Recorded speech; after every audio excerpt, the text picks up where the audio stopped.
Thank you team IAM कि आप लोगों ने मुझे इनवाइट किया। मेरे बारे में आज मैं बताने आया हूँ। मैं एक रंगोली आर्टिस्ट हूँ और पिछले 27 सालों से मैं रंगोली की प्रैक्टिस कर रहा हूँ और ये जर्नी बहुत इंटरेस्टिंग रही है। मैं आप लोगों को शेयर करूँगा।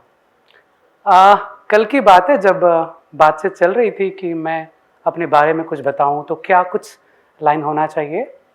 बचपन से ही इन चीज़ों का मैंने फेस किया है कि सपने लेके चला हूँ, चलता रहूँगा और मुकाम पाता रहूँगा। तो ये लाइन मैंने कल ही बनाया। एक काफ़ी इंटरेस्टिंग चीज़ होती है कि हम जिज्ञासु होते हैं और मस्तीखोर भी होते हैं। बात है उस वक्त की जब मेरा उम्र था 7 साल। सभी बहनें रंगोली बनाते घर के बाहर में, मेरी बहन भी बनाया करती थी। होता ये था कि मैं उनके कलर से छेड़छाड़ करता था कि मैं भी करूं। जिज्ञासु था मैं। लेकिन दीदी को रंगोली बनाते वक्त उनकी रंगोली को मैं बिगाड़ पाता था, मतलब बिगड़ जाता था। मुझे नहीं मालूम कि कैसे बिगड़ता था, लेकिन हाँ, मैं चाहता था कि उनकी हेल्प करूं। लेकिन दीदी एक दिन गुस्से गुस्से में बोली, ले तू ही कर। और उस दिन से मैंने दीदी को रंगोली करते नहीं देखा था।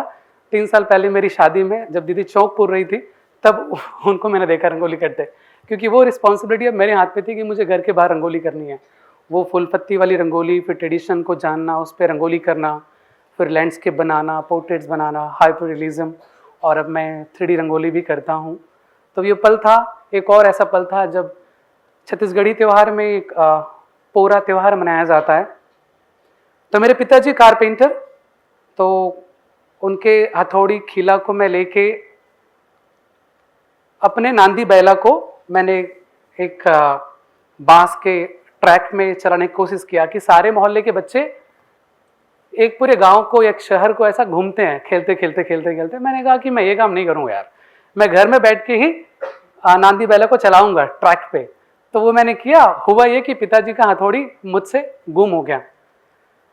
उस दिन जो मेरी हालत थी, पिताजी ने मुझे इतना मारा कि एक आज भी वो मुझे याद है कि बांस में एक खील था और खील से पापा ने, मतलब पापा को नहीं मालूम था, इतना अवेयर नहीं थे, उन्होंने जोर से मारा उसी बांस के ट्रैक से कि मेरे पाँव पे वो खील और बांस टंगा था।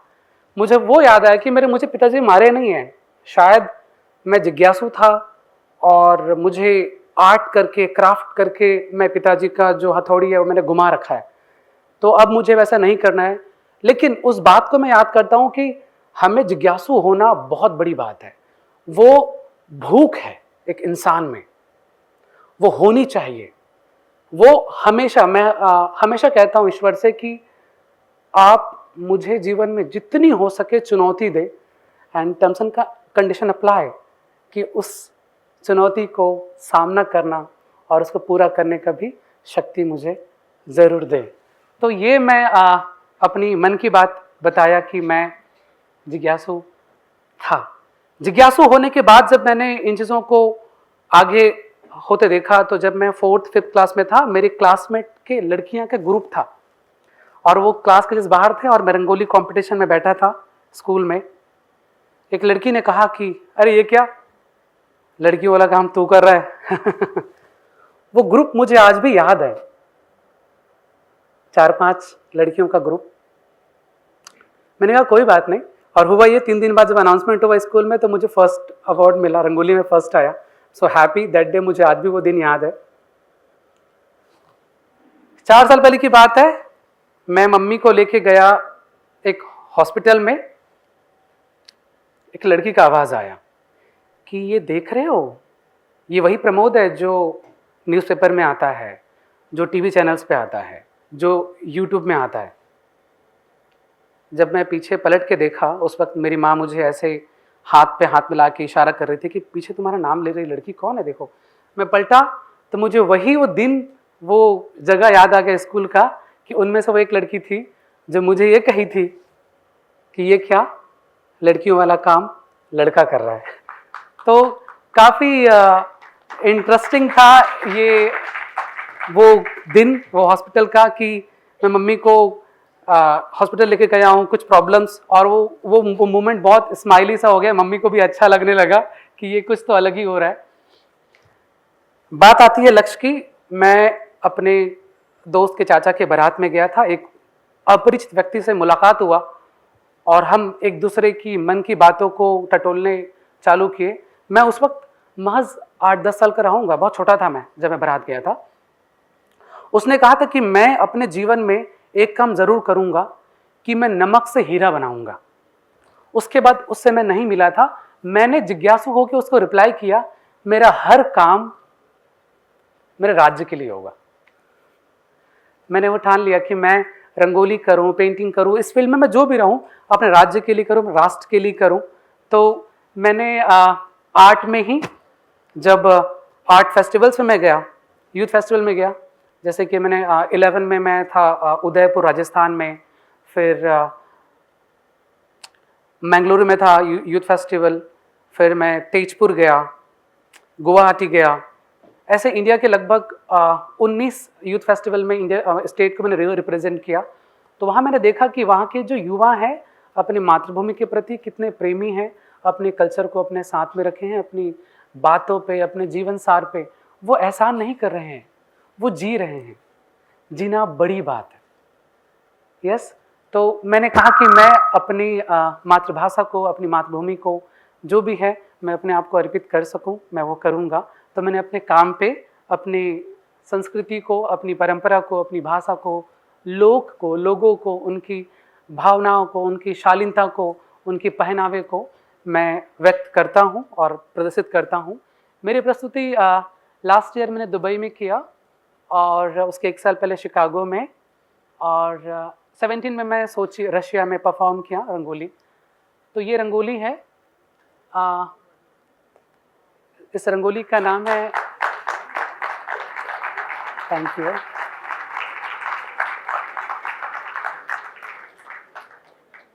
तो ये रंगोली बैगिन छत्तीसगढ़ी एक परंपरा में एक समुदाय है जो बैगा जनजाति कहा जाता है। यदि वो महिला हो तो बैगिन कहलाते हैं। तो मैंने दुबई में किया था। मुझे इसे करने में लगभग 22 घंटे लगे थे और बहुत इंटरेस्टिंग था। मैंने देखा कि जो इस्लाम धर्म के कुछ महिलाएं थे वो पहली बार रंगोली मुझे करते देखे, वो बैठ गए मेरे बाजू में कि मतलब मैं उसे कर कैसा रहा हूँ। तो बहुत आनंदमयी वो पल था। मुझे लगा कि मैं ध्यान कर रहा हूँ, मैं कलाकारी कर रहा हूँ, तो लोग कैसे ज्वाइन हो रहे हैं। बहुत मज़ेदार वो पल था। मैं कुछ बातों को नहीं बता पा रहा हूँ, वो मैं जीता हूँ, सींचता हूँ तो वो अलग मज़ा आता है। लेकिन जो मैं काम कर पाया हूँ उसको मैं ज़रूर दिखाऊंगा। ये रंगोली, थैंक यू। ये रंगोली किसनहा है। किसनहा मैंने नाम इसलिए दिया है, छत्तीसगढ़ी में किसान को हम किसनहा कहते हैं। तो ये मार्मिक दृश्य है कि उस वक्त 16 की बात है कि कई घटनाएं हम देश में सुन रहे थे कि फसल खराब होने के कारण जो किसान आत्महत्या कर पा रहे हैं।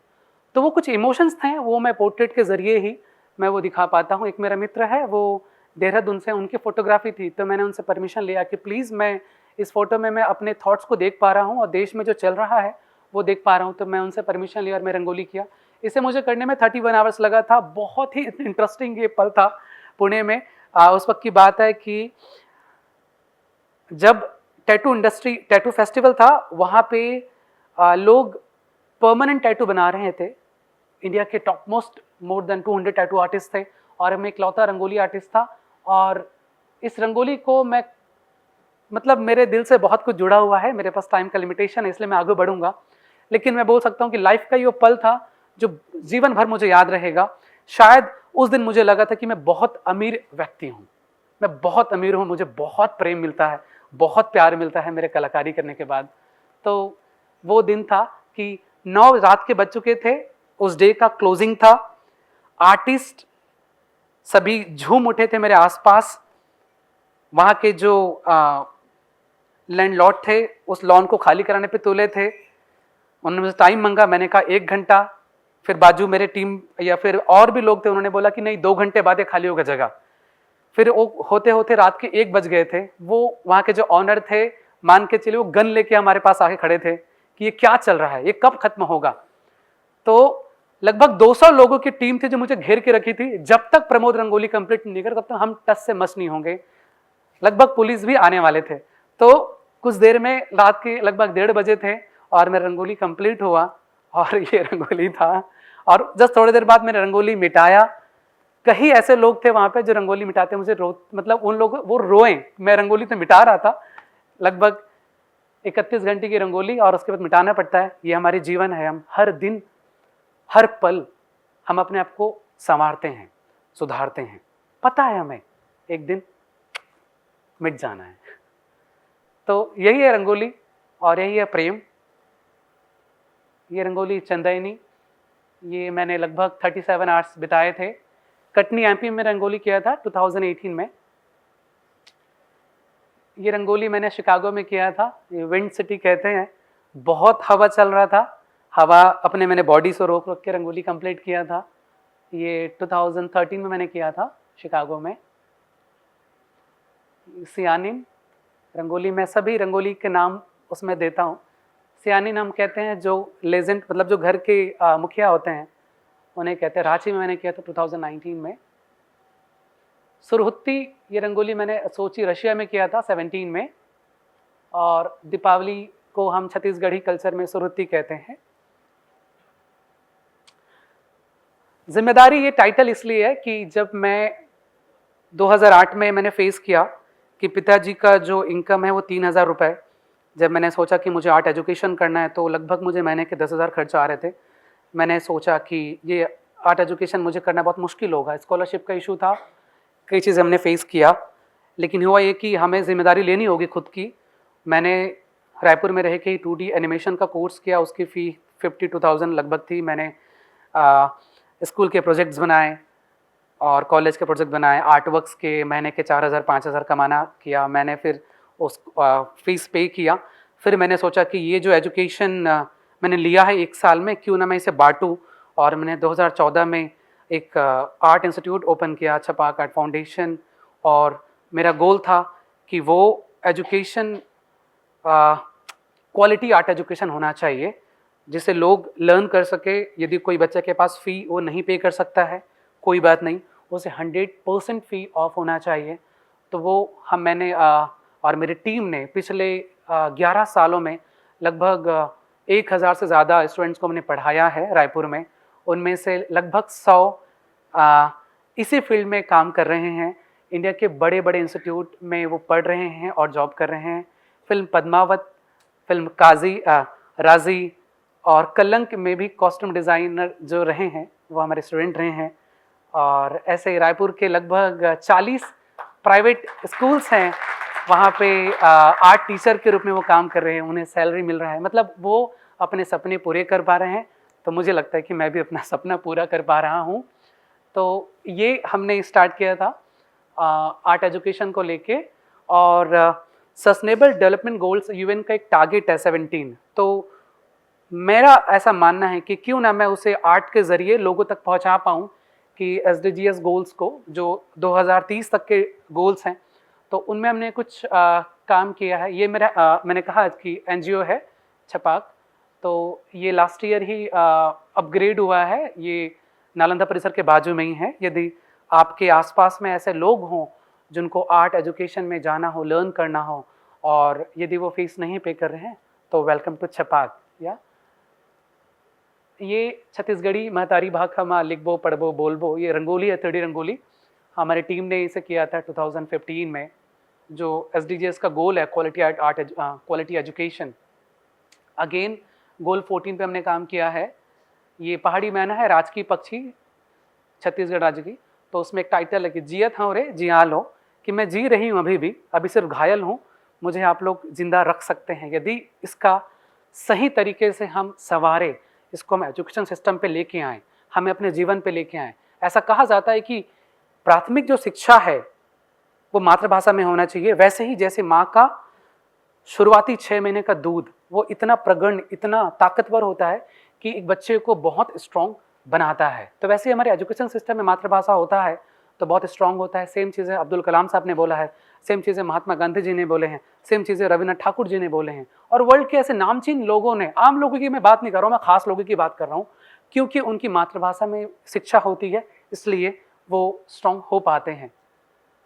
ये हमने किया था जेंडर इक्वलिटी पे, कि हम जो देश में देख रहे हैं नारियों के साथ जो अत्याचार हो रहे हैं, मुझे लगता है कि हम जिस तरह बेटी बचाओ बेटी पढ़ाओ को बल दे रहे हैं, उसी तरह हमें बच्चों को, मतलब बच्चे नहीं, हम पुरुषों को एजुकेट करें कि महिलाएं कितनी हमारे लिए इम्पोर्टेंट हैं। हमें ये हमारी रिस्पॉन्सिबिलिटी है हमें पुरुषों को पढ़ाने की। तो ये उस पे था। भारत माता है जिनके पंख शिक्षा स्वरूप है, और बेटी है जिसे गड्ढे से निकाल रहे हैं एजुकेशन की ओर आगे बढ़ाने के लिए। हमने ये किया था मेरे मन की बात, मोर मन के गोठ। तो SDGs गोल 3rd में है कि good health and well being. तो हम आप देख रहे होंगे कि कैसे दुनिया से लोग नशे पे एडिक्ट हो रहे हैं और उनका डेथ हो रहा है। तो ये चीज़ें हैं, चाहे शराब हो, सिगरेट हो, या जो भी ऐसे नशीली पदार्थ का जो सेवन कर रहे हैं, वो उस पर आधारित था। ये मेरी कुछ जर्नी है। मैंने दुबई में जो मैं परफॉर्म किया था उसका न्यूज़ रिलीज़ था। 2017 में रशिया में मैंने परफॉर्म किया था। वर्ल्ड के 100 युवा, जो लगभग 20,000 युवाओं में थे, उनमें से मैं भी था Indian, as an rangoli artist इकलौता।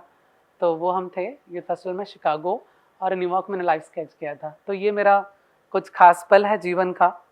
थैंक यू, आप लोगों ने मुझे सुना है। Thank you, thank you, thank you, thank you.